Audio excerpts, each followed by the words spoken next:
I got this question on LinkedIn the other day. This guy's been sending emails, he's getting no response. He just started his agency, and his question is, who's my ideal client? How do I identify my ideal client? Today, I want to go through 3 ways to do that. First, let's talk a little bit about what we're doing. The reason you want to identify the ideal client in your business is once you find that ideal client that works for you, you're going to get a lot more revenue, you're going to make them a lot more happy, and you're going to get a lot more referrals. So it all comes together. For X27, our ideal client is agencies. And we found that through a few steps. So number 1 is look at your case studies. This is something we've talked about a lot in previous videos, but when X27 first started, we had just come off a project at the agency I was working at where we had built a website for a major nonprofit. So my initial try at cold email to find customers was this email to nonprofits. And I'll throw the email up right now. Here it is. So that's the simplest way to find your ideal client. Who did you work with in the past that you made the most money on? And who did you deliver the most value for? Then using that and stretching it out to become your ideal client. The second way to find your ideal client is to think about the opportunity. Who has money?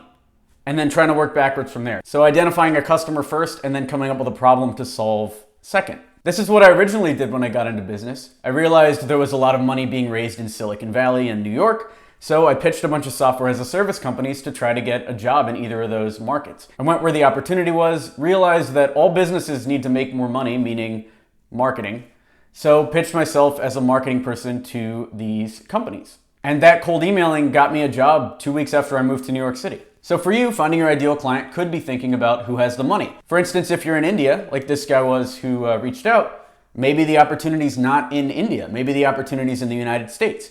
And actually one of the things we talked about was he was already going towards the US, but only going towards New York, where I was pushing him to look at some of these other cities in the United States. Lots of companies are out of Dallas, Raleigh, Boston, Chicago. Like there's all of these other cities in the United States. St. Louis is another good one, where there's opportunity and they're not filled with competition.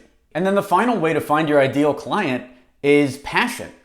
What companies do you want to be working with? What sort of work do you want to be doing? And the reason why I made this number 3 instead of 1 or 2 is a lot of people have a hard time deciding what their passion is. I know for me, I had a hard time for a very long time until I realized if you make a commitment to something, let's say your passion is food, so you want to sell to restaurants, right? Even though I've said a million times, don't sell to restaurants, that's your passion, you want to sell there. If you're hesitating at all, the thing that helps me is, even though this is your choice right now, that doesn't mean you're going to be selling to restaurants in 6 years. It doesn't even mean you're going to be selling to restaurants in 30 days. It's just something to test. The way to test these markets, and we might go more in depth in another video, let me know down in the comments, but it's picking like 4 or 5, and then sending cold emails to each one over the course of, let's say 2 weeks each, to figure out which of the markets that you want to go after are most receptive to your pitch, and then going that way. So even if you're super passionate about restaurants right now, you might find out, and based on my experience, you probably will find out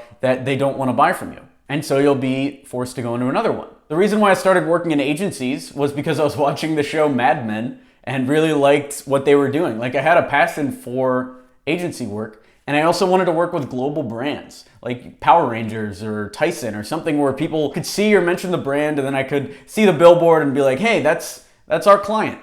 I wanted that feeling and I got it. That's passion.